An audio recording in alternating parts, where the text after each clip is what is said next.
And the woman said, "Oh, my husband is so interested in this man who fought with this 20th Maine Regiment. He comes over, yeah, it was this Irish guy named Buster Kilrain. I know he's buried here."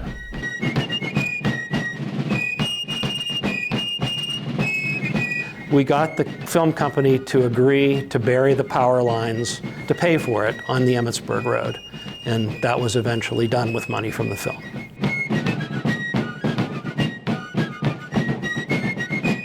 We were always looking to make the best Civil War movie ever made. And I think we achieved that. I really think there's going to be a legacy that they'll watch this film 100 years from now.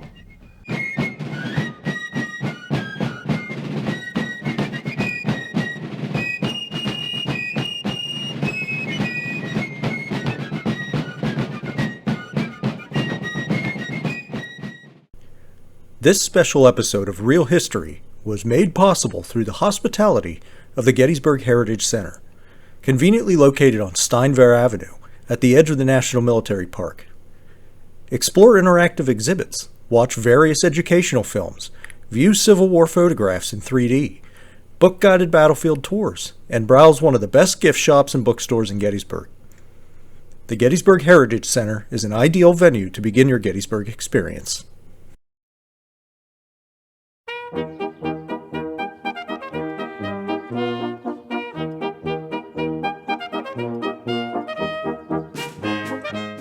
I appear in the film in the 20th Maine sequence quite often, the color guard, but also in the Iron Brigade sequences and some pickets charge. One brief scene, it's a great memory of sharing the screen with Brian Pohanka. In the Emmitsburg Road scenes, when the lines just come out, I'm on a white horse. And there's only two of us on horses. One is me, and my horse was extremely lethargic. He didn't want to move. So I had to turn him in circles a couple times, and you'll see some of that. But it's a white horse that's easy to find. Jeff Daniels is talking to another officer, and there's an officer on a white horse riding alongside a column of troops, and I'm right alongside that white horse as the camera is fixed on Jeff Daniels with his dialogue. You can spot me in the movie if you look fast. The first time I'm of any distinctive value is in the opening scenes where the Confederate spy is watching the advance of Union troops. He's on a hillside and he's watching the troops moving right to left. I really remember we did a lot of filming on the Slider Farm, which is at the foot of Big Round Top. There was a number of scenes between Longstreet and Lee that were filmed there. And I had never really been on the Slider Farm before, even though I'd been to Gettysburg a number of times. And I just thought that was the coolest place. Johnny and I and John Andrews and Mark, we were all in the left flank company of the 20th Maine. So we're the company in which the hand-to-hand fighting took place. You know, that was a timing thing. As soon as you saw the photographer, you pulled the trigger and your musket muzzle would have been in front of the lens. So that was a pretty neat shot to shoot, except for one individual had a misfire, and you see the cap going off and nothing coming out of the end of his barrel. And that was my particular shot. And it made it to the film. I have a misfire right into the camera. And there's one scene where I'm walking up, loading my musket as I'm walking. I didn't discover that scene till recently. It dawned on me that I was right beside where the cameras were. They had a track built on my right where the camera would dolly up. And I thought, I should be in there somewhere. The camera was practically in my right ear. And sure enough, there I am. It's one quick scene where I'm loading the musket, and you can see my hat again and my beard, which wasn't as gray back then. Sometimes watching the movie Gettysburg is difficult for me because a lot of my fellow reenactors and close friends have passed away, and seeing them on the screen reminds me of being on set with them for those brief moments, and it really sometimes could be a melancholy moment to see your passed away friends up there on the screen. just before the battle, mother. I was born in 1962, sort of right after the centennial. And when I was in second grade, for Christmas, they bought my cousin the American Heritage Illustrated History of the Civil War by Bruce Catton with those great little maps in it. And they brought it home, and I found it in the gift pile, and I wouldn't leave it alone. And so finally they took it and hid it because they didn't want it worn out to give to my cousin. And I was disappointed about that, but Christmas morning came and they had actually gone out and bought a second copy and gave me the copy for Christmas that I had been reading. I first became interested in history as a 10-year-old kid. One day, playing in the backyard, I found this object that looked like it was made by hand. And it turns out it was a 3/4 grooved axe that was prehistoric and from the native people that lived in that area. And when I found that out, I couldn't believe that there were people living in my backyard that long ago, and it was an instant connection to history and objects. You know, I've had that ever since. Well, I've never been a reenactor except as an extra in the Gettysburg movie, but I've been a Civil War buff all my life. Whereas some kids go to Disneyland as a 5-year-old and discover the wonders of Disneyland, my dad probably brought me here when I was 5 or younger, and this became my Disneyland. So I had an avid interest in the Civil War at an early age, and it's continued my entire life.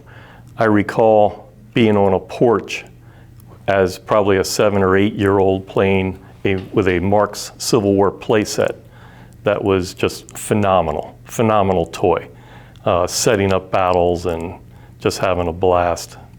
I'm a child of the centennial, so that's when the Civil War was on TV. I remember the 20th century programs with Walter Cronkite. There was I can't remember if it was the Blue and the Gray miniseries, TV series that was on for a while, but I just became so enamored with it. And I have to admit that one of my basic introductions was the Classics Illustrated comic books that were either the Battle of Gettysburg or the American Civil War. That's really how I got my interest in not just the Civil War, but American history as a whole. There was so much involved with this country. I had great history classes when I was even in elementary school, through college. So it became, I think, a part of me and became really a big chunk of my life. When I was 8 years old and saw my first war movie, thing called The Naked and the Dead, which was Norman Mailer's novel. And I remember it started out by saying, "Somewhere in the Pacific, 1944. So I remember going home and I said to them, "Was there a war in 1944? Because that was only 7 years before I was born. And then that's how I got introduced to military, to World War II, and kind of embraced that, especially when I realized there were guys around who fought in it. And then I just developed a natural love of history. And I was taking history courses in college, and I loved to read outside of school. So, and then in 1986, my wife said, "Get a hobby." She wanted me to get a hobby of some kind. I'm sure she meant coin collecting or stamp collecting. But I saw a photo in the newspaper of a local man who was starting his own group, 99th Pennsylvania Infantry. And he has full regalia, had his uniform, his sack, his kepi, his musket and bayonet and blanket roll, backpack. He looked the role. And I thought, that's it. That's what I want to do. I've always had an interest in history. My major in college was political science, but I took as many history classes as I could. But I can remember the 100th anniversary of the Battle of Gettysburg. We did a lot of camping when I was younger, and we stayed at Caledonia State Park right up the road, and I couldn't wait to get down here. It was just so exciting and so interesting. And it was Pennsylvania, you know, and it's close to home. I credit to my grandfather. He owned a tent and awning company in Harrisburg, and he was a supplier for the 1938 reunion here at Gettysburg, the 75th anniversary. He stayed in camp with Confederate veterans the week leading up to the dedication of the Peace Light Memorial. And one morning he came out to his tent, and there was a small Confederate flag placed outside his tent. I think the Boy Scouts did that. And evidently they thought he was a Confederate veteran since his tent was in with the veterans. It's a small battle flag about that big. Well, he kept that, and I always wanted to see it when I was a kid. And I think that just got my imagination sparked, not only for the Civil War, but also for the Confederate side, an interest which I never really lost. The Centennial, I mean, the Civil War was everywhere all the time. And I did read the Classics Illustrated. I love those. I wore them out. The American Heritage book, I love those maps they had with all the little miniature soldiers on them. Those were really cool to me. You know, importantly, my parents took me to Gettysburg. And it was also part of a film that was made when I was going into 7th grade, I think. I think it was 7th grade, called Incident at Gettysburg. I came from north of Philadelphia in Willow Grove. I'm with the Upper Moreland School District. And there was a fellow there who was trying to get kids involved in cinema. And his first film he ever did was called Incident at Gettysburg. And I was the script coordinator. And the reason I got the job is because I had this game about Gettysburg and I knew every division commander in the battle. And that really impressed the director, who didn't know any of them. So anyway, but you know, it was important physically going to the place. I mean, it leaves an impression upon you. My interest in the Civil War and history, growing up in the town of Kearny, New Jersey, named for General Philip Kearny, who lived there before the war, killed in the war. They named the town after him. But it was also the site of the New Jersey Home for Disabled Soldiers. Over 22,000 Union veterans lived in my hometown. It was part of my life growing up. Everyone over the age of 40 knew a soldier that fought at Gettysburg.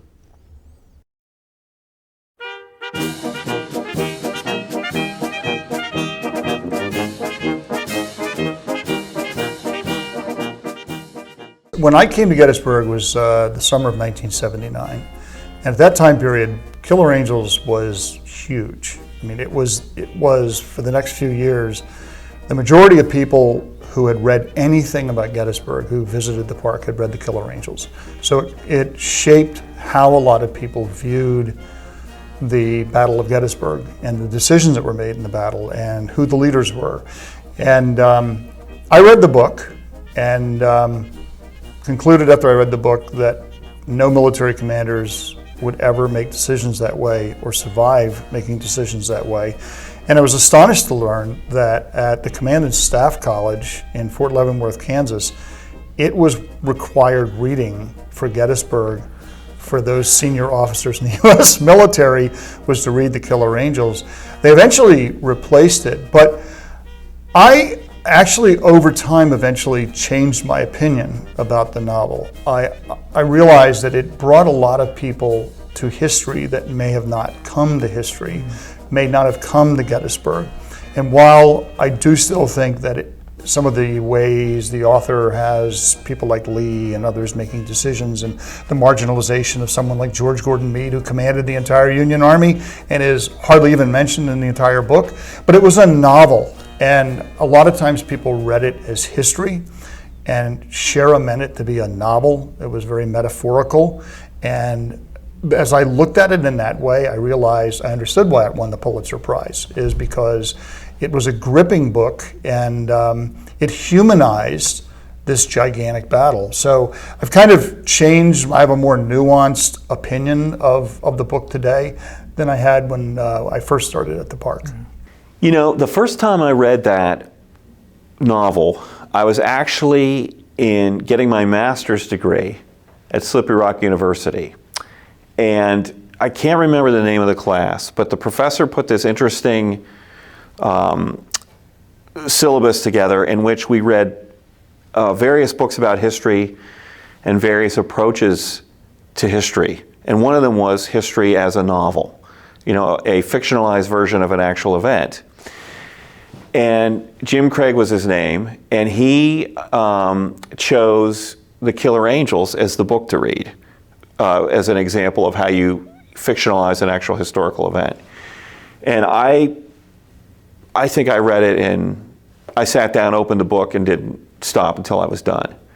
And for a person like me with my interests at that time, I just was like, this book is amazing, you know? I mean, it felt like I was there. I was reading these accounts of Little Round Top fighting, and I'd been to Gettysburg and stuff a few times, of course, and it just energized me, and I just thought it was amazing. I just thought it was an amazing piece of historical fiction.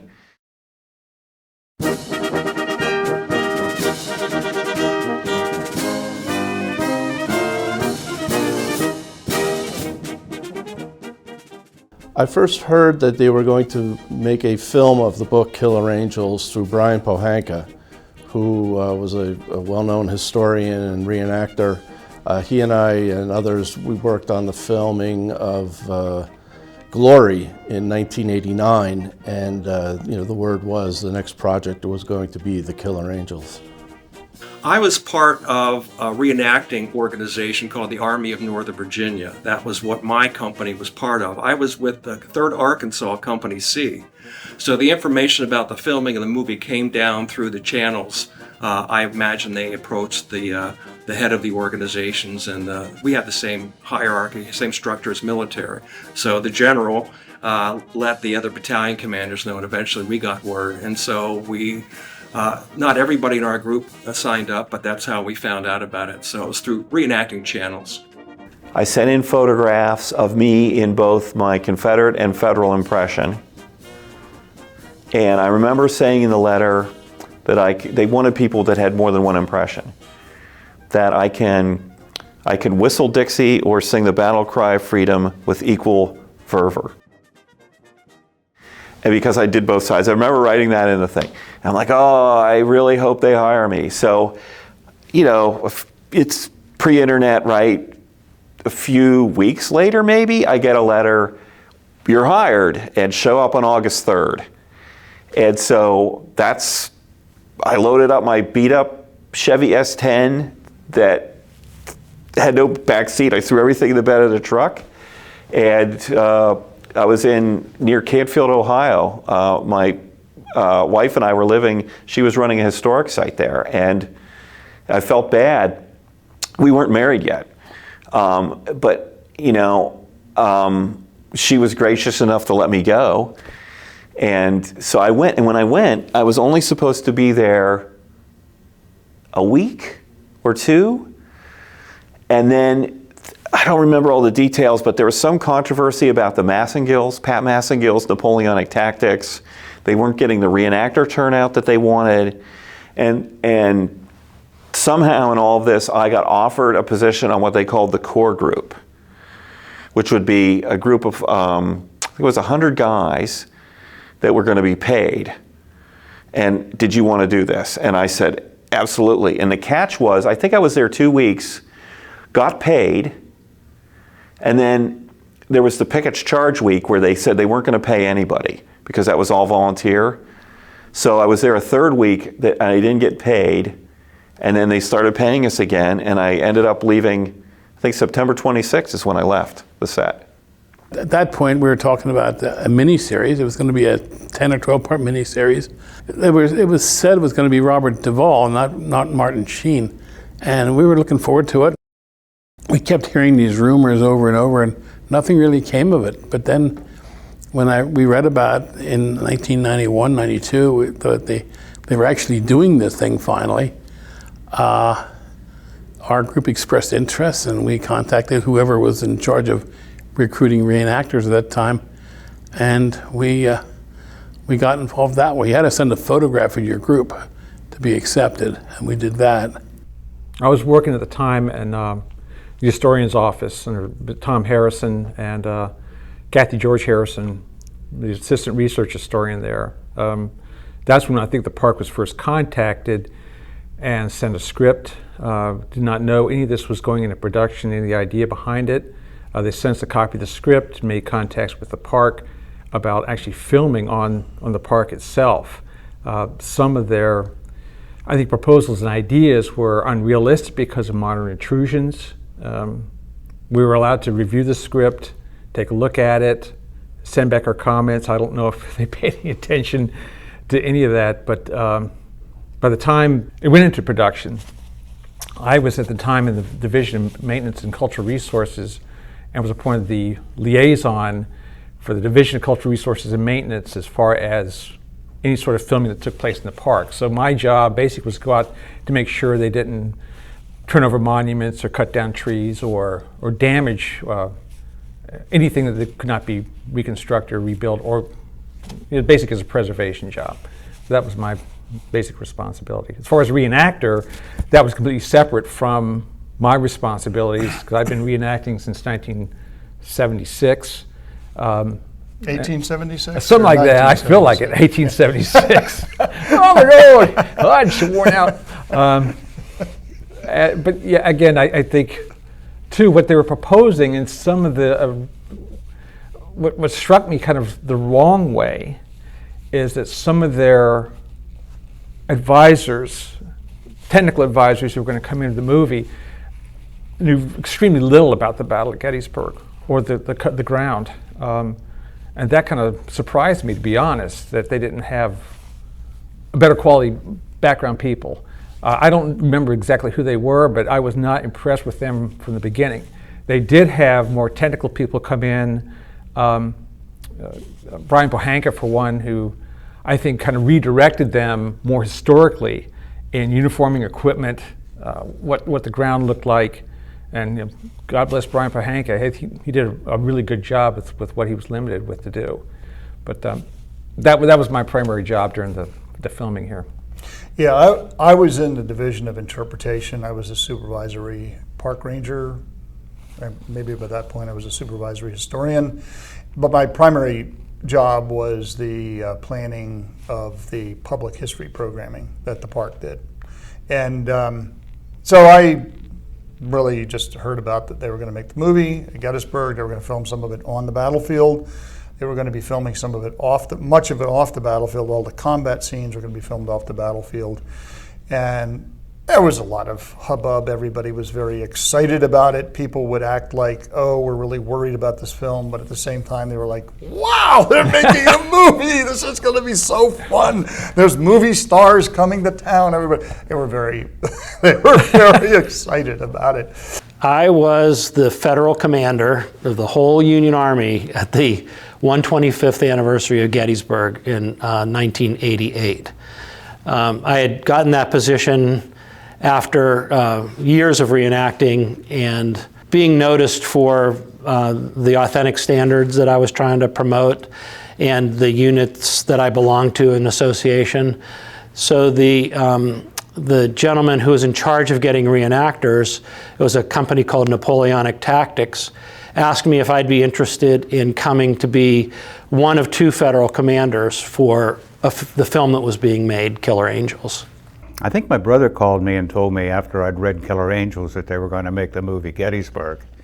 And I came down to Gettysburg that summer, and there were a couple reenactment groups that I had made an initial contact with.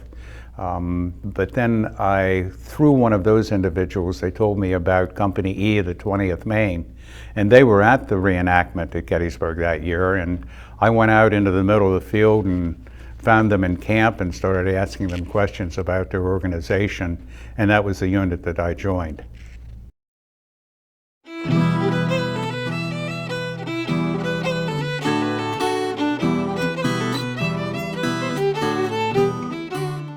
I was involved in the putting together logistics, responsibilities, and that came about from, as I mentioned before, I was asked to be a federal commander, and I attended the first meetings here in Gettysburg about the film. And when the film started production, the company that was in charge of getting reenactors had a disconnect from most of the reenacting community, and nobody was showing up. So, you know, there are cameras, there's everything on set, things are happening. They fired that gentleman, and they called me, they'd heard about me and called me and asked if I'd be interested in being the coordinator, historical coordinator, reenacting coordinator. I said, yeah, but I'd like to bring on, would you consider bringing on another person, Brian Pohanka?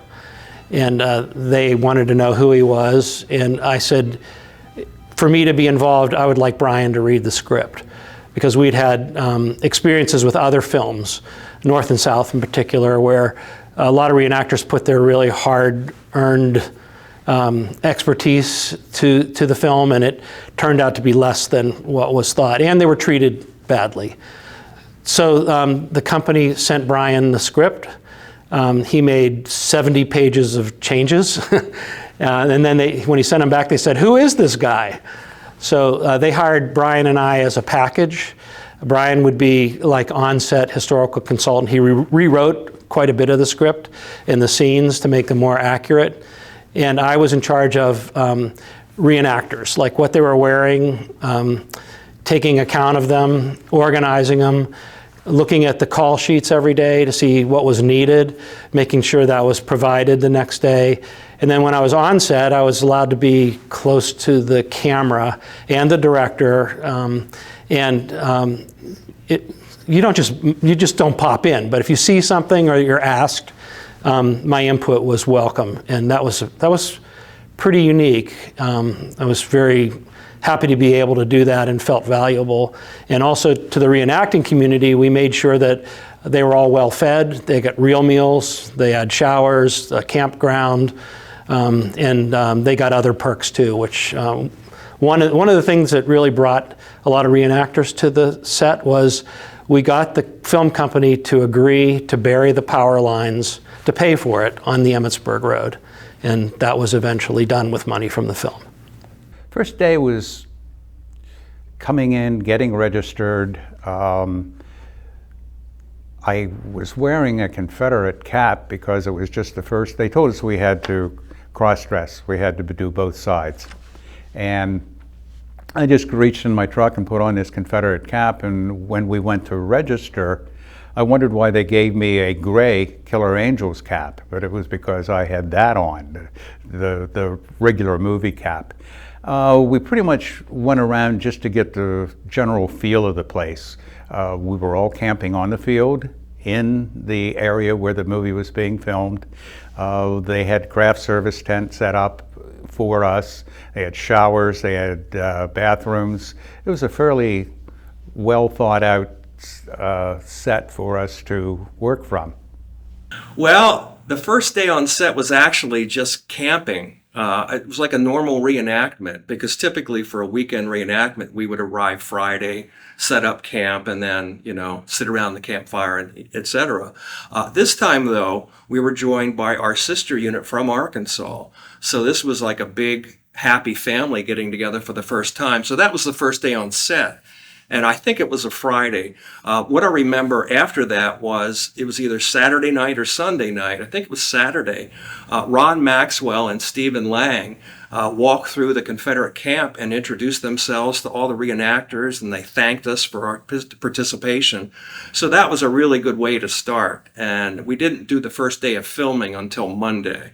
So we had several days to spend in camp. I think we went out to the battlefield. A lot of the guys who had come up from Arkansas had never been here before. Some of the stars were standoffish, some weren't. Behringer was not approachable, but Martin Sheen was more than approachable. Jeff Daniels was very approachable. He came up to us because the unit I belonged to was part of Vincent's Brigade. Vincent's Brigade was part of 5th Corps, fought on Little Round Top area. And so he was very interested in Chamberlain. So it was quite an experience. It was not as rigid as I thought it would be. We had to go to Ski Liberty. That was where we were told to go. And of course, again, there's no GPS, so you've got, your map to get you there. And that was the production office. And so I arrived there, and there were a lot of people there. So this is kind of cool because I was in graduate school at Kent State. At the same time, Rob Hodge, of course everybody knows from Confederates in the Attic and a preservationist, was at Kent State as well. And Rob had put a display up in the library in a display case of his reenacting stuff with his phone number. And, interested in reenacting, call me. So I did. And Rob and I had talked on the phone a number of times, but it never worked out for us to meet in person. So I go to Ski Liberty, I show up on the set, and they're calling our names to see if we're here, right? And they call Rob Hodge, and some guy answers here, and I'm like, oh wow, right? Rob Hodge is here.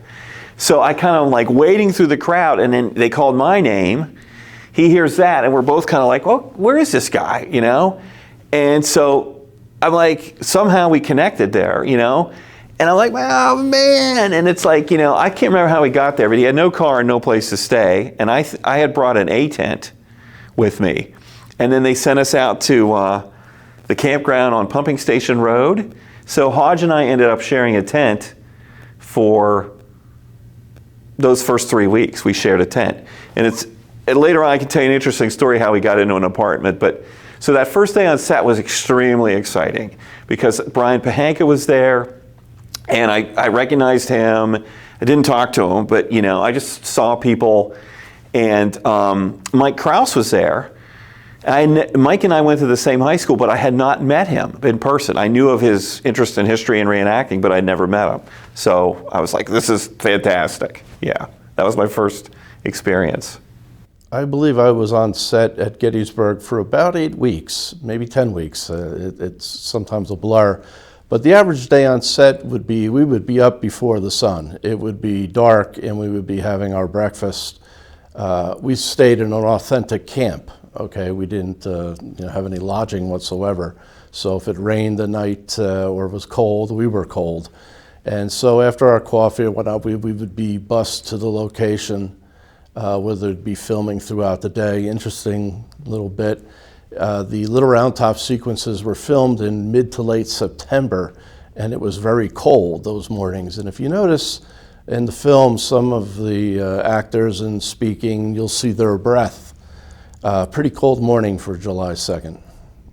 So here's a picture of Johnny and me, John Andrews, who passed away a number of years ago, and Mark Snell, who was a professor at Shepherd University. No, Shepherd University. Shepherd University.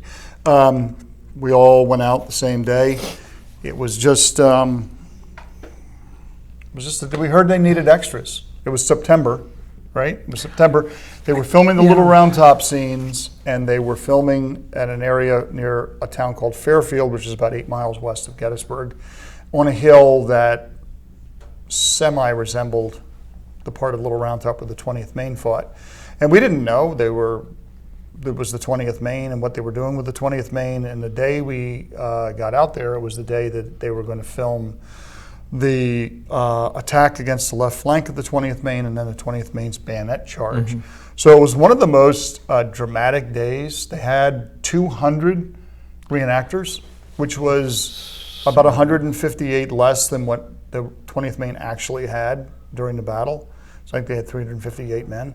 So you had a really good number of people. And it just was dumb luck that we ended being up there that particular day. Yeah, I just remember we all said, "Hey, they need some extras out there. We're not doing anything today. Let's put our stuff on and go out." Now I had all my own stuff, and Scott and John borrowed stuff from the Living History locker, and went out there, and it just kind of fell in. They just put us in the spot. They'd filmed the day before some of the fighting, and they had 1 million Confederates out there. A lot of Confederates. About 1 million Confederate reenactors, and these guys looked pretty good. They didn't look like hillbillies or hobos, but they kind of knew the role pretty well. And again, a lot of the guys who were doing the Union guys, I knew quite a few of them, and it was really dramatic. The scene, the setup of the scene. What impressed me the most, I think, in all of this was the cinematographers and how they would come and set the shots up. These guys were like the superstars. They would come in, do the film, and they'd leave. Bye-bye, see you later. Take it all down. But it was really interesting being in that setting on the hillside and doing the filming from different angles and different directions. Yeah, it's very difficult making a film with all volunteers, because all you have the paid actors and you have the paid reenactors who are in there, who are kind of supposed to communicate what it was that the director and his sub-directors wanted to have done. But you had, it was just loaded with prima donnas. It was comical, really. It was just loaded with prima donnas who were trying to affect any sort of look they could to make sure that the camera kind of paused upon them. I don't remember specifically what was filmed the first day. What I remember from the first day is being overwhelmed with how good the post-shoot buffet was. After we came back from filming and came back to where Turner had us set up for king snow crab legs, I think they were called. This was a feast. It's like, oh my goodness. It was phenomenal. And when I came home, my wife asked me, so what did they have you do? And with a deadpan voice, I quipped, a nude scene.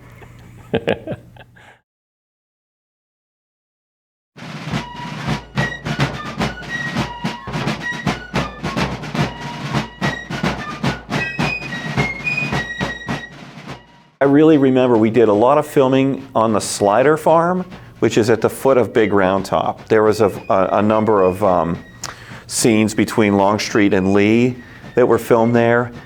And I had never really been on the Slider Farm before, even though I'd been to Gettysburg a number of times. And I just thought that was the coolest place. It had all the outbuildings, and it just had this interesting location. They took one of the monuments and covered it. It was a Vermont Sharpshooters Monument, I think, that's down there. They covered it with a fake outbuilding. And every day I went down that dirt lane, I just felt like I was having this extraordinary experience to spend time on the battlefield like that. I don't think I was in any of the filming on the actual Little Round Top. My Little Round Top stuff was out side of town on Camp Gettysburg Road. And but I was there when they, of course, did the picketts charge across the actual ground. And to see the Emmitsburg Road covered with dirt was amazing. I'll never forget that, because I'm like, wow, you know, this is close to what it looked like. And that seeing that massive amount of humanity, I forget how many guys came for picketts charge. It just, you know, on the actual battlefield, and you get a sense of what it might have looked like. I knew how rare an experience that was because the Park Service had banned reenactments since the centennial. So I knew how rare this was to be able to be on the actual battlefield to do this stuff. And I don't think you could do it today. I don't think you could get that permission. Filming on the actual battlefield was an experience that all reenactors strive for. That's the greatest part of reenacting. And filming amongst the rocks of Devil's Den and Hawks Ridge and the Triangle Field, where we recreated the assault on the 124th New York Orange Blossoms, that day was a special day of all the days spent on set. Occasionally, we were filming on the battlefield, and that was a really big thrill. Especially for me, the picketts charge scenes were done on the battlefield, and you know, literally when you're there, I was on a horse. I was one of only a few people riding a horse in that scene. The hair on the back of your neck just stands up, you know, and looking left and right and seeing almost 2,000 reenactors moving out was one take. We were only allowed to do one take on that. And it was, to this day, that was an amazing experience. Probably one of the highlights of my working on the film. I was never a part of the filming on the actual battlefield, picketts charge or anything else that they shot here, but I was a participant when they were filming out in Cashtown and down on Pumping Station Road. Not being on the battlefield, I didn't have any special impressions, but when we were out in Cashtown, what I thought was interesting was they had the backdrop of the seminary set up out there, and the terrain out there fit. It was really appropriate. But you know, as far as the film company is concerned, when they came in, set up everything up, took everything into play, and left, you couldn't tell they were there. And the Park Service has a lot of experience with people making films, you know, particularly out in the some of the western parks. So it wasn't as if this was a novelty for the National Park Service. So they had procedures in place for a permitting process, for what filmmakers can and can't do. There's a negotiating aspect to all of that, because the park has two primary concerns. In addition to what John's talking about, this archaeological survey the park was hoping to do, is the park is there to protect the resource. And the film company is there to use the resource. So those are in conflict with each other.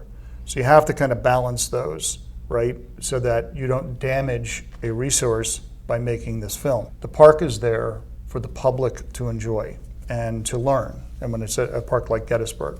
So when you're filming at Devil's Den, or you're filming at the Slider Farm, or you're filming on the west slope of Little Round Top, you can't have any visitors up there. So the visitors have to be kept out of those areas while you're filming. So that's the park has to balance those things. This film's gonna reach a lot of people. It's gonna generate a lot of interest in Gettysburg. So there's a value to this film being made, but at the same time, how long are we going to let the film company be on Little Round Top or be at Devil's Den or wherever it is? So they always had to balance that. To film in an actual battlefield was more than unique. It was probably unprecedented. I can't think of another movie film, especially if it was a Civil War film, was filmed on the actual ground. I can't think of any. And now the Park Service did keep a rigid control on it. Like between scenes, each unit had to send one man back to the back ranks to pick up rounds for the scene. So each guy was given 3 rounds to use up during a scene. After that scene was over, you went back and you got 3 more rounds per man. So the Park Service did maintain control on that.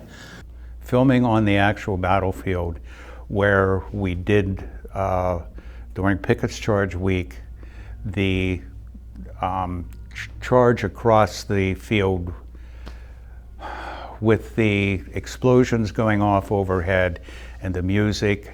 There were some bands playing, if I remember correctly. Marching across there with things blowing up in front of you, with people taking hits. If you didn't feel something, you were completely numb. It was very emotional. Well, filming on the battlefield was the big draw for a lot of the Confederate reenactors. In particular, we were allowed one day to film on the actual Picketts Charge field. That was the Monday. The Park Service granted us one day. So on that one day, we got up very early and bussed out to Confederate Avenue, and just to be standing there on that ground in our uniforms with our weapons was just a thrill of a lifetime. And to be able to recreate part of Picketts Charge. We were on the extreme right flank, so we were retracing Kemper's brigade, basically. And it was just a thrill. Now, the thrill would only last a couple of minutes till they said cut, and then we'd have to go back and wait around for about an hour. But the whole time, we're thinking, here we are on the actual battlefield, and we could see the copse of trees. We were looking up at the actual target that the Pickett's division was looking at during the battle. So that, to me, just meant a lot. I got chills. I get chills just thinking about it now.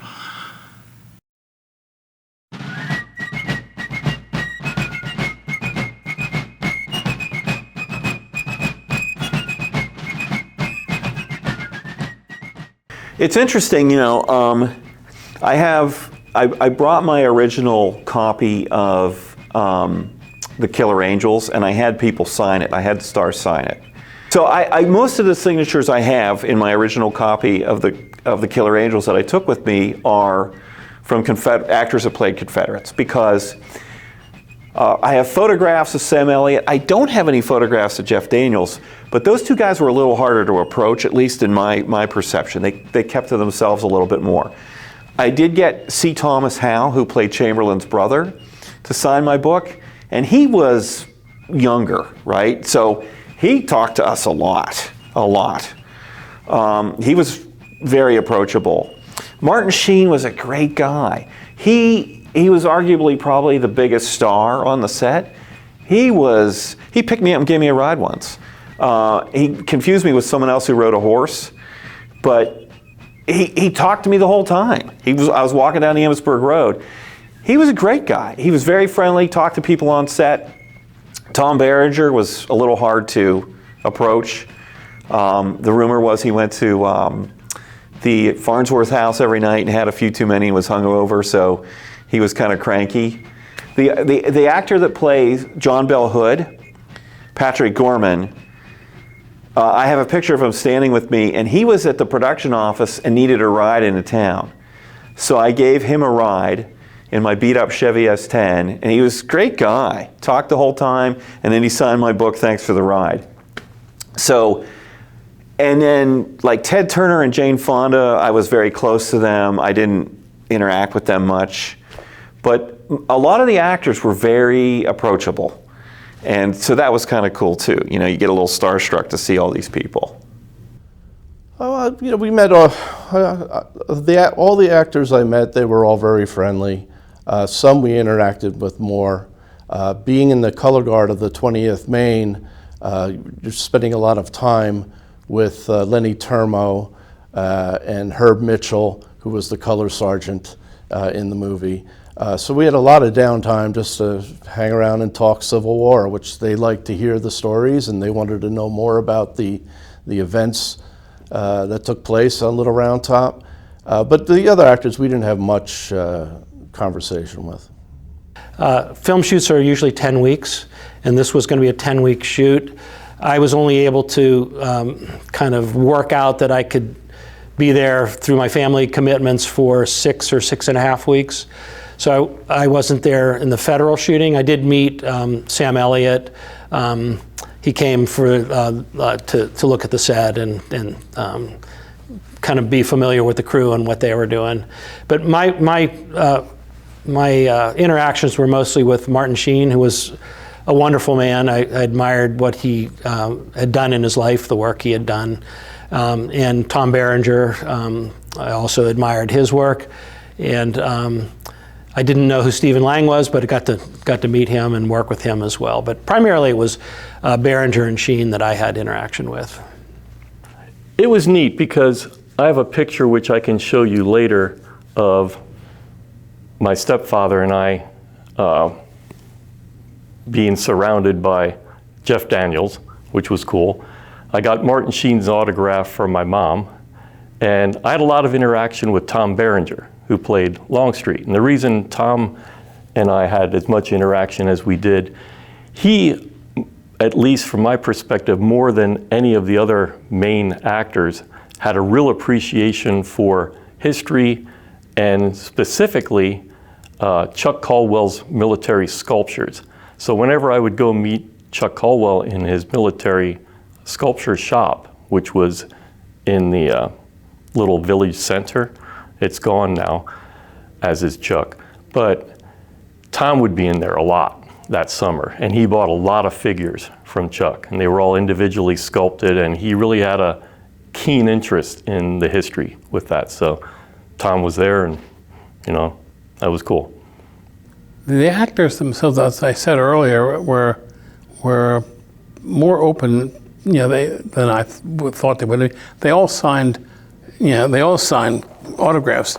I've got my copy of Michael Sharer's book in here, and I've got about 25 or 28 signatures of people in here, from Tom Berenger to Sam Elliott to Jeff Daniels, the whole crew, Martin Sheen, and I have the director, producers. I have, you know, and everybody was very open because we were doing them a big favor.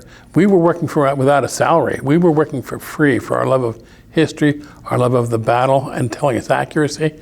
And so they were very nice to us. If they had filmed this like originally thought of, they thought in Europe, they could get extras cheap, you know. But they couldn't get any cheaper than free. Most of the actors were very easy to get along with and to talk to. Now, some of the principals, you know, they're very busy. They're thinking about their lines, they're thinking about the scene that's coming up and so on. And then some of the, like C. Thomas Howe, he was a character. He's cutting up behind the camera all the time. When we were on Little Round Top, there was an actor by the name of Mark Moses that played Sergeant Owen. And I thought he was just a reenactor. I had lunch with him every day. We just get together when they come out. They're called lunch bag nasties. They come out and they throw various sandwiches out to us, and we all got a drink and chips, and they could never get rid of the watercress sandwiches. I don't know why. People just weren't. Reenactors do not eat watercress sandwiches. I'm sorry. But I would eat lunch with Mark Moses thinking that he was just one of the reenactors, until I went to see the movie Platoon, and it's like, hey, I know that guy. And I didn't realize that he was from the casting from Hollywood. Some other people that were a lot of fun to be around was Herb Mitchell, who played Andrew Tozier, the standard bearer for the 20th Maine, and then Glazer Esterbrook, which was played by Lenny Turmo. Those two guys were characters. They were always yelling and hollering at each other, you know, hey, you fat whatever, get your butt up the hill here. And, you know, things like that to both of them back and forth. And neither one of them had ever been into Gettysburg. So during filming, we always had Mondays off. So I told them that, hey, I'll take you on a brief tour of the battlefield at Gettysburg, show you some of the places that we're portraying in the movie. So they were staying in the Gettysburg Hotel, and I met them down at the diner on the far side of town for breakfast. Then we started touring. I didn't get the chance to meet and talk to any of the actors at length except for Stephen Lang, who came through the camp. I did have an incident that kind of struck me as funny. One of the days on the set, I saw a Confederate, I think it was a Union officer, sitting on a fence post, just minding his time. And somebody came up to get his autograph, and I didn't recognize the actor. But I thought, well, if somebody's getting his autograph, he must be famous. I'll figure it out later. And he signed Bill Campbell. I had no idea who Bill Campbell was. About 2 or 3 years later, I'm watching The Rocketeer, and I look at the credits, and I said, Bill Campbell, I met The Rocketeer. Now, I didn't chat with him. I wish I had known who it was, because I would have asked him what it was like being in a movie with Jennifer Connelly and so forth. But that's probably about the only interaction, if you want to call that an interaction.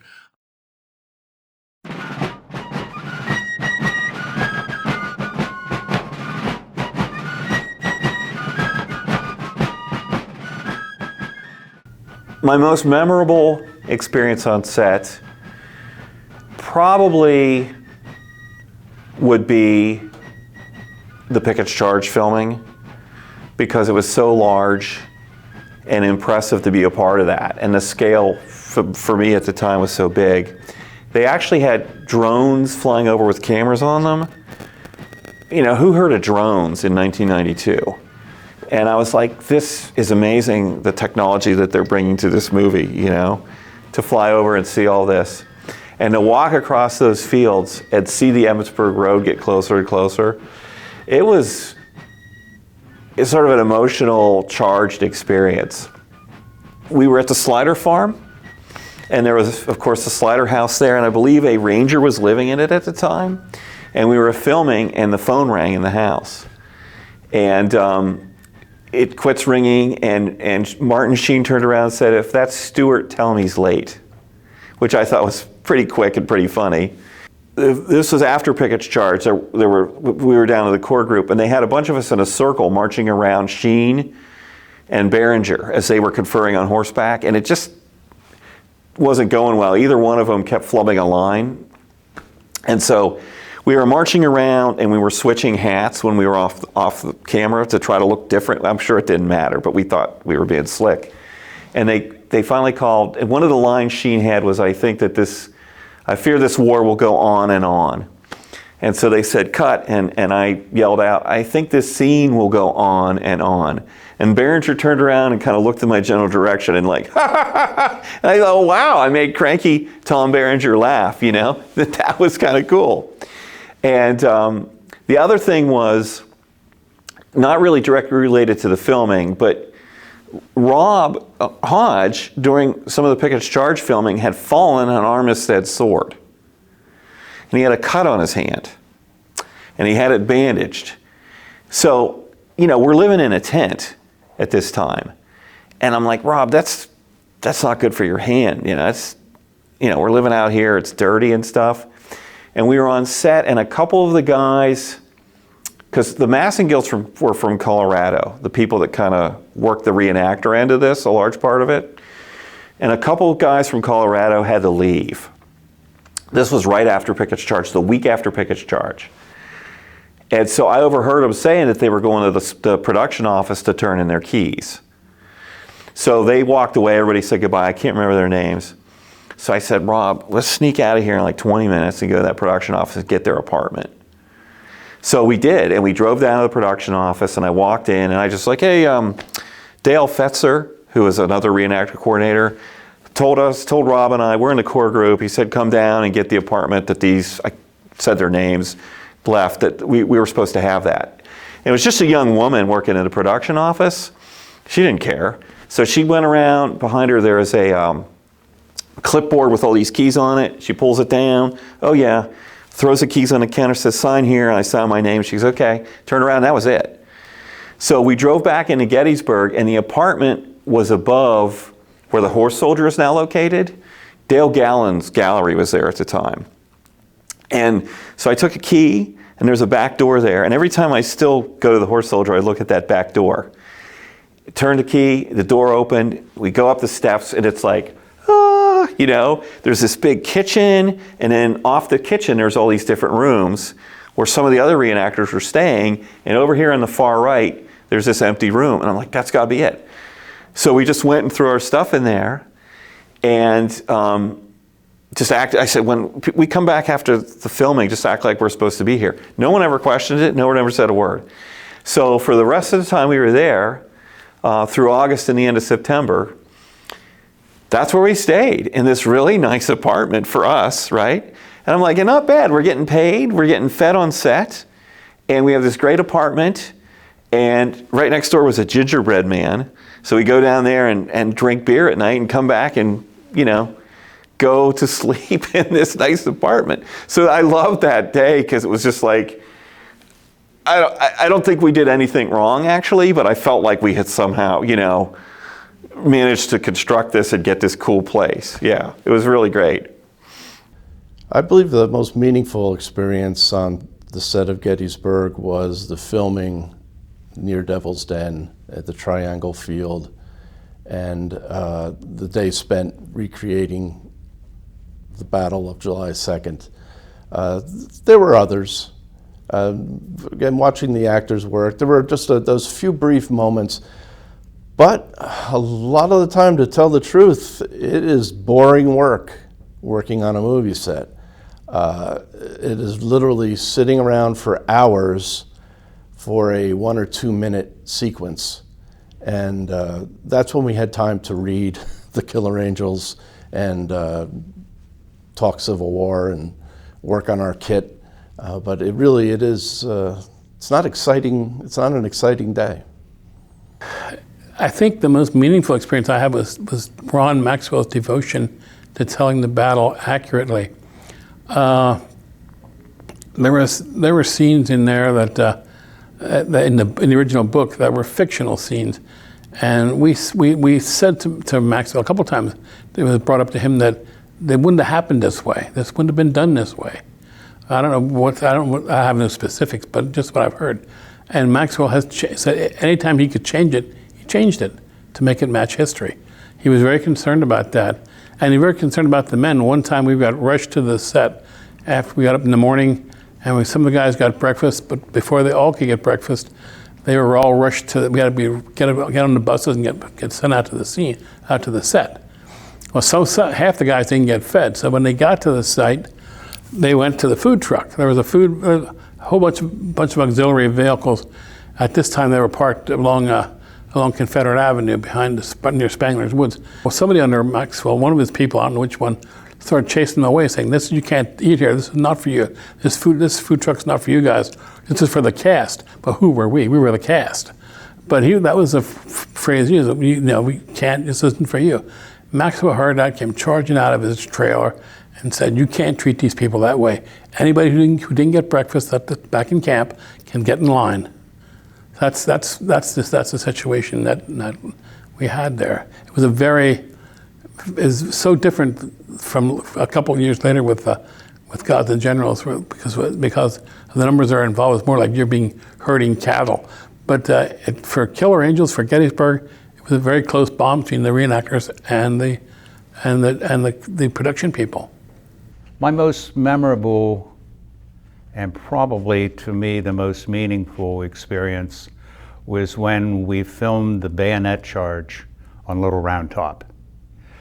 We of course all knew the script, we all knew what was coming, and when Jeff Daniels, Chamberlain, yells bayonet, we all stood up, fixed bayonets. I put my foot on the stone wall in front of me. We were getting ready for the charge. And when he said charge, I jumped over the wall. I did not realize that I had now jumped about 10 feet down the hill because of the adrenaline, the excitement. And to reproduce that scene was probably one of the most memorable experiences I had in the movie. I think being able to recreate Pickett's charge was the single most memorable moment or day of shooting. And there was a pretty funny anecdote about that. We were told to only march so far on that field, and there were Park Service personnel who stood at the boundary, and we weren't supposed to go across that boundary close to to Emmitsburg Road. Well, on the final take, and I think we knew it was the final take, even though nobody talked about it, I think we all had the same idea. We did not stop where those National Park Service people were. We marched all the way up to the fence on Steinway Avenue to get as close as we could to the copse of trees. And everybody kind of cheered, like we finally were getting closer to our goal. The other experience was just being among the reenactors from Arkansas, our sister unit, because I had never met these guys. And it was just so much fun being in camp with those guys. They had their typical Southern humor, everybody making fun of everybody. It was like anecdotes I've read about the Civil War, where all the soldiers just continually keep up the levity, to try to break the ice in a solemn situation. But just having the experience of spending a whole week as a reenactor, minus any modern conveniences. We didn't have cell phones back then, thank goodness. So that to me was, I think, probably the thing I treasure most about being part of the movie.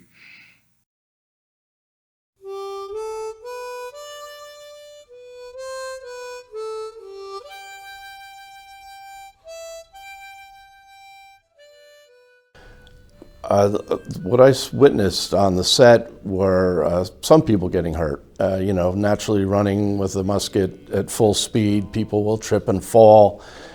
Sometimes the horses were uncooperative and would get carried away with their riders. Riders falling from their horses. Largely the stunts were performed by professionals, but the reenactors did have some pretty scary falls at times, and some did get hurt. My worst experience was getting stung in the lip at the Triangular Field by a bee when we were filming some of the Devil's Den scenes. And I walked in, we had just gotten there, we walked out into this field, and this bee just came right for me and stung me on the lip. But the EMT that took care of it was really cute, so I didn't actually care because I was like, oh, there's this cute EMT. But that was, I never felt like I was in danger, and I don't recall anybody getting significantly hurt, no. There were dangerous moments during the filming. The most particular one I remember was when the two armies finally clashed at the wall. You have to imagine it was weeks getting to that point, so there's a lot of pent-up energy. And by that time as well, the extras, a lot of the reenactors, figured out how to get in front of the camera. Like, they knew where the camera was, and they knew if they had a flag, or they were near the flag, or they were in this bunch, that they wanted to be seen in the film. So when that day came, and the cameras were all set up with the tracks and the dollies and the mics and everything, I put on my Confederate uniform that I borrowed. I don't portray a Confederate soldier in reenacting. And I was standing with the camera 20 feet away, watching what was going on in case there was a problem. And I could run in and either stop it or help or just to keep the camera rolling. So that was a dangerous day. And there was another dangerous day, which can be seen in the film. It's my big role. Was when we were crossing the Emmitsburg Road and we came to the second fence. A lot of times when you're a consultant in a film, the directors will give you a little bit role so you can tell your family, oh, that's me in there. So I was paired up with a stuntman, and we were to, on action, we were to run from the road and climb over the fence, jump over, dash to the right, and he would step on an explosion and blow him up. So there was a dolly, camera, everything was right there waiting for us. On the director's call action, we both jumped over the fence, only this particular stuntman had never worn a sword before, and he tripped and fell, and he went head over heels down to the ground. And you can see me in the film, I look at him to my right, and I just knew every camera was rolling and the smoke was, everything was happening. So I just started running to the right, not knowing where the charge was, and I stepped right on it and they blew it up. And for me, everything went black that minute. It was like I got killed. I mean, there was a flash of light, there's smoke, and I hit the ground, and I'm laying on the ground waiting to see if I'm bleeding or what happened. And luckily, it was all in the dish that would explode. It was peat moss and sawdust and cork, but it was hot. I could feel it. I had sawdust embedded in my neck, but no other injury. But they used that scene, actually cut it in twice. It's in twice. Once jumping over the fence, and then once hitting the ground when the explosion happened. That was dangerous. They were pumping this smoke into what I call our camp, the area where we resided between active shoots and where we hung out. And they would pump this smoke in there to give us this dirty look that would be period. And it was kind of nasty. But anyway, there was this one guy, and he was one of the regulars. He was there all the time. He would go out where the machine was pumping the smoke in and literally roll in it. And I hope he survived whatever that caused harm to him, but it wasn't a danger, but definitely a toxic situation. He'd roll in that stuff. It's like, oh my God. Well, for some close-up scenes, especially Little Round Top, we were doing Little Round Top, where they breached the line, where there's hand-to-hand combat, they issued rubber rifles and rubber bayonets.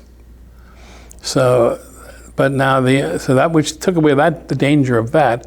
However, in Little Round Top, when the Confederates pulled back and Chamberlain's men charged them to push them off the hill, coming down that slope, I did hear one guy slammed into a tree and had been carried off the field. But that's the only injury I personally heard of, which I thought was remarkable considering what you've got around you. I think it goes to the training the reenactors have, the respect they have for the black powder and for what it can do. Because probably everybody knows somebody who got some kind of injury during a reenactment. Yeah, that always happens. There was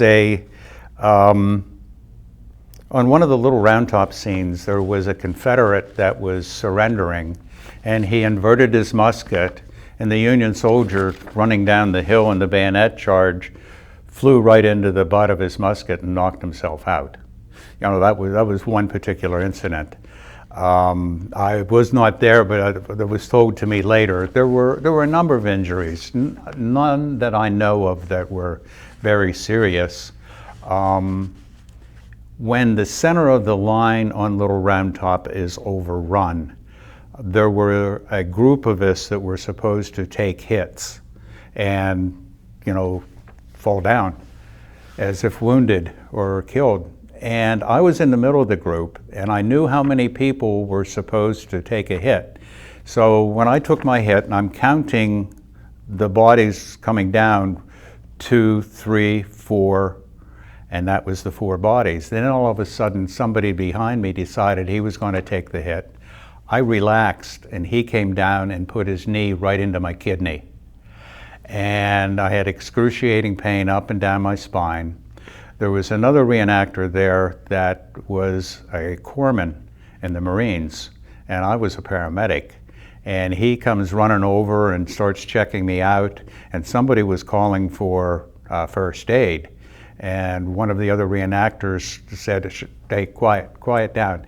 If these two don't think he's hurt bad enough, we're not taking him off the set," because we were the knowledgeable ones. But yes, I got kneed in the kidneys, and as long as I didn't pee blood the next day, we were pretty good. So yeah, there were a lot of injuries, but sprained ankles and things like that. None of seriousness that I am familiar with or remember. I remember one incident that scared me, and it scared me more later the more I thought about it. This was on a weekend when I went back for some second unit shooting of the Little Round Top sequence when the 20th Maine fixes bayonets and comes downhill. Now, whoever picked that site for that scene, that it was off-site, it's not on the battlefield, did a wonderful job because it looks just like Little Round Top. It's very steep. And I was at the bottom as a Confederate advancing forward. Well, the 20th Maine men had their bayonets fixed and started coming downhill. Now, keep in mind, these are not trained, coordinated athletes. These are, a lot of times, bank accountants, tellers, people like me who maybe are marginally coordinated, and here they are coming downhill with the momentum on their side with bayonets aimed at my chest. Well, it didn't take any acting ability for me to turn around and skedaddle. And afterwards, I thought about that, and I did get an insight into what it must have been like for the real Civil War soldiers when they fixed bayonets. You know, because they didn't use bayonets that much for hand-to-hand combat. They rarely got that close with the muskets. But it does have a psychological effect when someone's coming toward you with the bayonet. And I got a taste of that. And as I said, I got a little frightened. Thankfully, nobody got hurt that I know of on that shooting, at least on that day that I was on set. And afterwards, if anybody had a fixed bayonet, I definitely decided I'm not going to be brave today. I'm going to turn around the other way.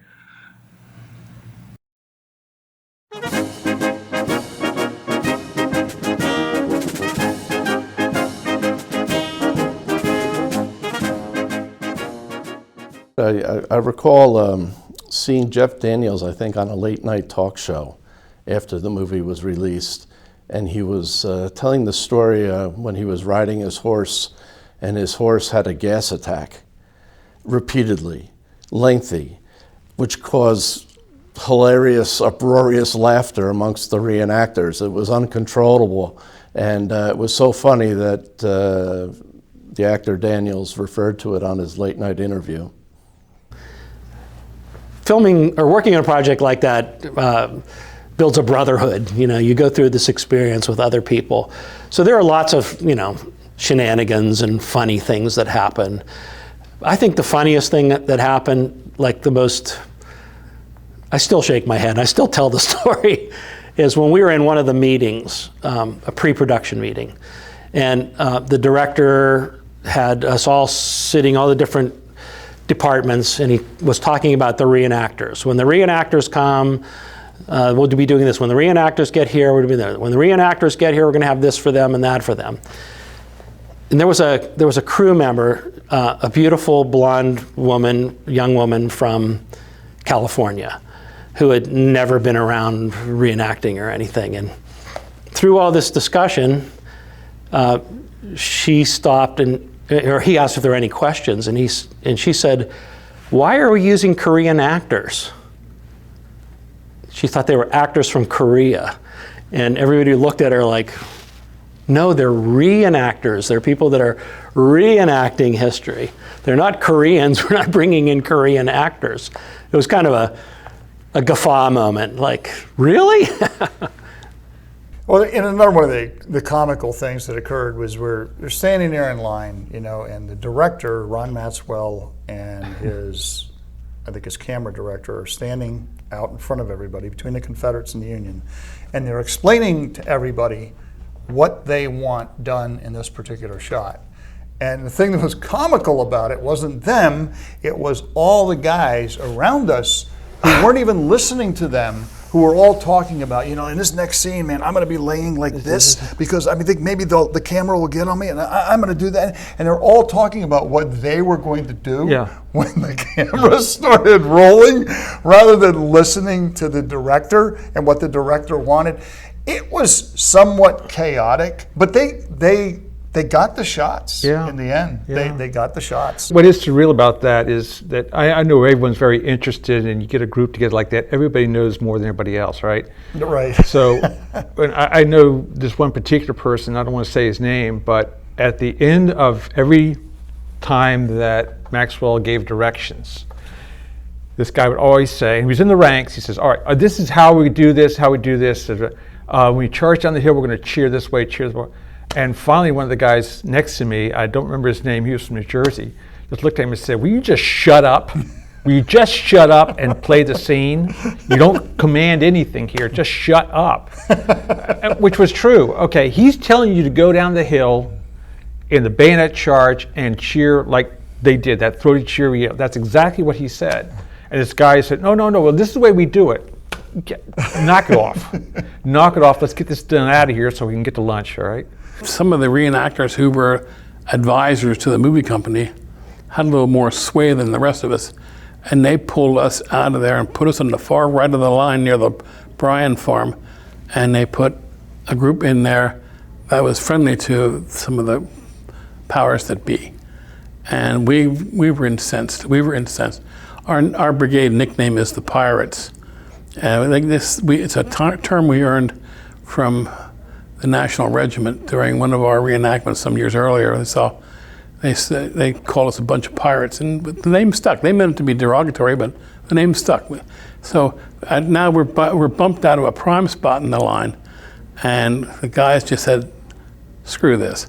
So we broke out the pirate flag, which Sonny had in his backpack, put it on top of a bayonet and rifle, and we marched out of line, right past the line, right past the director, right past the camera, right past, and we sang a comical song about some people wouldn't find funny, but it was, and we sang it loud, and we just marched 60 guys off the field. Now we came back a day or so later, and we weren't stupid. We wanted to be in the scene, but we took 60 guys out of the field that day, and when we got back to camp, one guy broke down because everybody was sweating. One guy broke down. He put on cut-off shorts, a Hawaiian shirt, and a Civil War kepi, and for a weapon he had a squirt gun. We said he belongs to the 53rd Hawaiian. For me, one of the funniest and most embarrassing situations was when I got to meet very personally Ken Burns. At the beginning of the scene where they are starting the bombardment on Cemetery Ridge, there is a shot of the copse of trees, and there's an individual standing in the copse of trees telling people, please don't step there, that's an explosive, watch out for that wire. And the pyro guy that you can see a little bit later, and a couple scenes later, is sitting there in the field with a pair of blue jeans on, a kersey or a blue sack coat and a Civil War bummer and a pair of jeans with the box in front of him flipping switches. Well, he told me as soon as I heard the first explosion to start running for the wall because he was going to blow stuff up behind me. And I went up to the stone wall and I told a couple of my friends there, says, leave a hole here in the wall because I'm coming in hard and fast. And they go to start the scene. The first explosion goes off. I start running, and I get up to the wall, and there's someone in my hole. And I yelled expletive, get out of the way. And one of the other reenactors pulled this lieutenant over so I could run into the slam against the wall. And I looked up and I said, oh, excuse me, Mr. Burns. And at that point, Ken Burns apologized up one side and down the other, and I goaded him into autographing my the book Killer Angels that I was carrying around in my haversack the entire movie. But very nice, very apologetic, and it was just kind of a strange way, embarrassing way to meet someone of his fame. There was one incident that stood out. I guess you could say it was somewhat humorous. I found out not long after I started reenacting that many of the other reenactors, including our captain, were Vietnam War veterans, which kind of surprised me at first. I thought if you had been through that, you wouldn't want to recreate any combat, but they were into the hobby. Well, on one of the days of filming the picketts charge sequence, now we started on the actual field on that Monday on the Park Service field, but thereafter all the other scenes were filmed at a farm outside of Gettysburg, Pumping Station Road farm. And each day we would get closer and closer to the fence that represented Emmitsburg Road. And on this day we're getting very close. We're looking up at the stone wall and the Union reenactors are up there waiting for us. And on that day, Jane Fonda was on set. Now, at the time, Jane Fonda was married to Ted Turner, and she decided to visit the set. So she's off to the right talking with a group of Confederate reenactors, and all of a sudden, in unison, as though they had rehearsed it from the top of the hill behind the stone wall, the Union reenactors are yelling, "Wrong side again, Jane." And my jaw dropped, and I thought, oh my gosh, what's just happening here? Nothing else came of it, but I thought later, that took a lot of chutzpah for Jane Fonda to show up knowing, maybe she didn't know there were a lot of Vietnam War veterans, and they did not forgive. So that was kind of funny, I guess. I've never heard anybody else repeat that, and I didn't read it at any accounts, but I was there, so I guarantee it happened.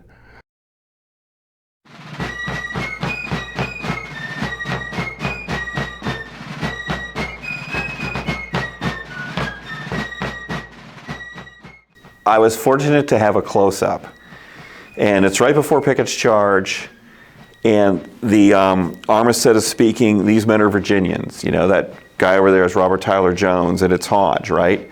And then there's this slow pan across his color guard, and I'm in that scene. You can't tell what it is, but I pop a piece of apple in my mouth. And of course, my mom talks to the people in front of us. My son is in this movie, you know, and I'm kind of embarrassed and everything. But as it's going along, we're getting to that portion of the film where I'm like, well, if they were going to use it, they'd use it now. And they do this, and for a moment, my face is the only thing on screen. And I've stopped the video at several times, you know, I have to admit, and I'm the only guy. And I saw that, and I just was like, oh my gosh, you know. My mom, when it was over, was like, "Ah, my son had a close-up," you know. She was all excited about it. So I didn't get to see a premiere, but I did get to see it at the big screen, which was really cool. I had the privilege of attending the premiere here in Gettysburg, and I attended it with Chuck Caldwell, who has passed but was a dear friend. He was a 4-year World War II veteran serving in the Pacific Theater in the Marine Corps, Guadalcanal and other venues. But he and I had the privilege of going to the premiere, and going with Chuck was really special, really special. I mean, I really wanted to see that movie. I didn't know if I'd see the premiere, but seeing it with Chuck, that was gold. I went to the premiere which was at the Majestic Theater in Gettysburg, and it was hilarious. I mean, my memory of that, my image, it sticks in my mind, is of Martin Sheen trying to wedge his way through just this throng of people. I mean, they went bananas. I mean, it was like some Hollywood premiere. It was cool. I mean, it was really fun. It was neat. You know, it was. I don't remember any others like Daniels or Behringer, or Elliott. I don't know that they were there. Sheen was. Martin Sheen was. And they went cuckoo over him. I mean, they just went cuckoo over him. Probably one of the most exciting moments for Gettysburg and since the Second World War. When the movie came out, I was invited to the premiere in Washington, D.C. I was able to take my wife, who is not often impressed with Hollywood types, but it was a lot of fun. I mean, they closed the whole street down, Pennsylvania Avenue. They had tents and food, and all the actors were there. I walked into Martin Sheen's tent. He didn't remember me, but he had his his cadre of folks around and was telling stories from the film. And I do remember one thing. I was standing with my wife, and I looked at her, and behind her was Jacques Cousteau. And she's a big Jacques Cousteau environmental, ocean fan. And I said, I had to bump her and say, turn around. And she looked, she didn't know who it was. And I had to whisper in her ear, and she was very impressed that I was able to get in among a crowd with people like that. There was a quote by Martin Sheen that he talked about being at one of the premieres, and there was an individual behind him talking about this general and that general and what is going to happen here and what's going to happen there. And at intermission, he turned around to say something to this person, and he looked back and he said, well, excuse me, President Carter. Well, when the movie came out, there was a local theater that was showing it. It was a limited run. It was at a Colonial Park Mall, which is a suburban Harrisburg mall, kind of a small screen. But I went along with some of the other members of my company who lived near Harrisburg, and we had gotten permission from the manager of the theater to be able to wear our uniforms and carry our rifles. Now, I don't know why we did that. I don't know why we wanted to bring our rifles, but they said, sure, go ahead. So there we are, we show up, there must have been about 10, 12 of us in our Confederate uniforms with our rifles, and we took up a whole section and watched the movie together. And it was great seeing it on the big screen. I mean, I was so excited to finally see this after all those years. So we had a great, or after, I guess it was a year of production, we had a great time just doing that. And I saw it several times later, but nothing compared to that experience of watching it in uniform, fully equipped. It was interesting to see the final product on the big screen. You lose a lot of that on a small TV screen or whatever, Yeah. but to see it on a big screen as a feature film, again, some of the things really stand out as the acting and the personalities. I see the ones that strike me are Stephen Lang, Patrick Gorman, who played Hood, Behringer, all these guys. They really stand out. You can tell there's such a difference. These are professional actors and they're so good at their roles, and it kind of pulls the story together really well.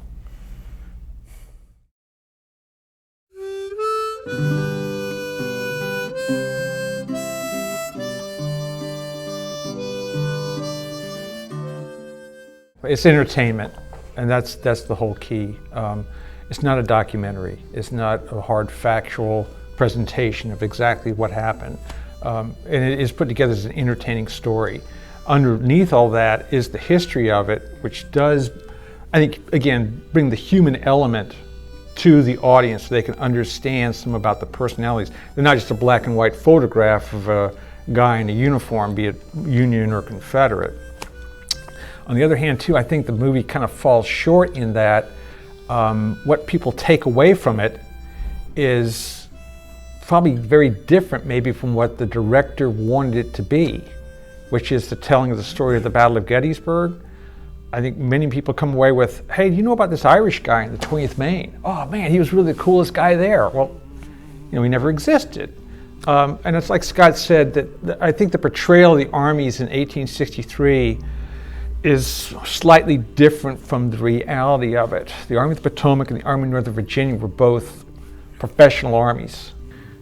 I don't want to say the movie has shortcomings, because I see it as a snapshot, a cultural snapshot of how a lot of Americans viewed the Civil War for almost 30 or 40 years, right?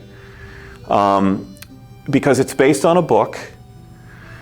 Of course, the movie's not out of whole cloth. It's using the book as its source. So the book itself was written in the 70s, very shortly after the Civil War centennial in the 60s. And if you think about the centennial era, the view we have of the Civil War, two big white armies, right? White guys wearing gray coats, white guys wearing blue coats, both fighting for what they believed in and what they thought was right.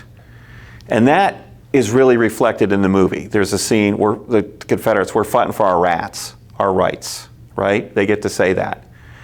There's the scene where Armistead is talking about his pre-war friendship with Winfield Scott Hancock in San Francisco, and he's lamenting that, you know, they were great friends, and now these two gentlemen warriors are on different sides of the line. And the Confederates are sort of portrayed, I think, in a lost cause lens in this movie, whereby they're sort of jocular and cocky and sons of aristocrats. And if you think about, there's a scene where Chamberlain has to convince the Maine mutineers to continue fighting and join with the 20th Maine. They were from another Maine regiment, which is sort of an implication, well, they just fought until their enlistments were out or wanted money. You know what I mean? So there's little threads like this in this film based on the book. And I think one of the lines that really strikes me today is that Fremantle says, and I can't remember, I may be conflating scenes, he's either talking to Longstreet or Armistead, but he says something about different dreams, right? Oh, different dreams. That's a real casual toss-off to enslavement. Far be it from me to criticize the director's vision of a movie. It's his film. Some of the shortcomings, and there are a few in any movie, but I think some of General Pickett's men looked like they made one too many trips to the buffet. A shortcoming of the film, in my view, and probably for many others, was some of the costuming, particularly the beards. I mean, that was really bad. And I arrived on set after a lot of the principal actors had been filmed wearing their beards and Berenger's famous giant cowboy hat and all that kind of stuff. So we weren't able to change it, although Berenger at one point, when he started seeing really good reenactors, what they looked like, he was a little embarrassed by his costume, and you'll see sometimes when he gets on a horse, he'll pull his hat off. You know, he'll just do things that make him look a little less encumbered by all that stuff. Now, Sam Elliott, on the other hand, came in when the filming was almost halfway done. So he was able to walk around and pick costume items. He consulted with a lot of reenactors on, hey, where'd you get that hat? Where'd you get that? What are those things you have on there? The cords, or I want my sword belt to look like this. So, you know, it was a great advantage. So obviously a shortcoming in the beginning that affected the film was some of the bad costuming. First of all, I really appreciate the movie. It was fantastic, what Turner did. But any shortcomings would come to the fact that specifically the main actors, they were too pretty in that their uniforms were too clean. Like I recall looking at the movie last night and seeing Tom Berenger and Jeff Daniels, and they're in white shirts, and they were spotless. And it's just like, that's probably not realistic. They didn't have a dry cleaning during the Civil War. Yeah. I call the film a rough Disney movie, and I still stand by that. I think that's kind of what it is. It fell victim to the belief that somehow the people of that era were very different than us. They spoke in a different way. They were very formal. They that plays in the film, and there's certain things in the film that just are utterly preposterous. I mean, like, you know, Chamberlain gathers his company commanders, and he's trying to explain to his company commanders that they're going to do a left wheel. He never gave that command ever. He never had a chance to do anything like that. It was too dangerous to do anything like that in a real battle. And you get the impression in the film that the 20th Maine is just this group of civilians in uniform, and they don't really know what they're doing. They're just brave. And Chamberlain has to explain everything to them. These guys were really well trained and well drilled at this point in the war. And but some of it, I also gave the movie a break, because at the same time, the average viewer who's watching this doesn't have any idea what a left wheel forward is. So Chamberlain trying to explain it and sketch it out in the dirt to his officers helps the viewer watching the film understand. One of the most common criticisms of the movie, and justifiably so, are the beards. They call it Getty's beard. And in subsequent viewings, when I'd watch it on videotape and then DVD, I started noticing how bad the beards were, and that kind of took away a lot of my focus. I would suggest that people either read Killer Angels or see the movie Gettysburg before coming to Gettysburg, because it makes the whole experience down here more understandable. And that's one of the things that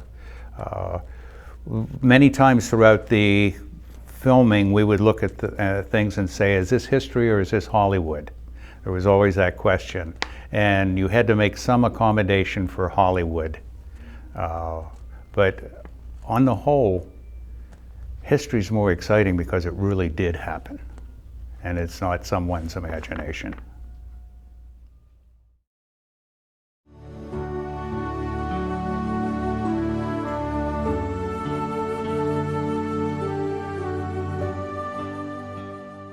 It really was a genesis of interest in the Civil War and in Gettysburg, the battlefield specifically. Preservation of the field and just calling attention to what happened here. It was never really depicted other than a television documentary, and it was very important to do so. I don't think you'd get on a battlefield to do that again today. I don't think the script of that movie would fly today. And I'm not sure you'd get all those reenactors and living historians to be able to pull them together to do it. I don't think, there's no CGI in that movie, really. It's a lot of actual humans. So I think it's a long answer, but I think that's sort of its bigger legacy beyond an entertaining film that turned a lot of people on to the Civil War. And I know I'm going on a long time, but this really means a lot to me because I'm in my 60s. I know a lot of guys in their 30s that got really interested in history and the Civil War by watching that movie. Even though I say it's entertainment, I think it brings the story of Gettysburg to life to a lot of people, to a broader audience than a documentary would have received. I look back at the impact that the Ken Burns series had, the Civil War, or his series on baseball. It reached a huge audience, got people more involved in history and interested in history and interested in this very, very difficult period in American history, the likes of which we've never seen before and the likes of hope we never see again. It costs thousands and thousands of lives to provide one single thing. Were we better off as a united nation or two separate countries with two different ideals, with two different economies, with two different banking systems, with non-slavery versus slavery? All these issues were decided, and it cost thousands of American lives needlessly. Needlessly. It never should have happened. And that lesson needs to be learned over and over and over again. And if the movie Gettysburg has that type of impact on people, it's worth every last minute, every last penny. I think the most important legacy of the film Gettysburg is it makes the people, the primary people, human. They have conversations, they have deep thoughts, they're concerned about their men and their country. I think that was something that really played through, the humanness of those characters. And I think it's part of something that people can watch that film that are not historians and really come away with seeing the incident, the battle, through the eyes of people.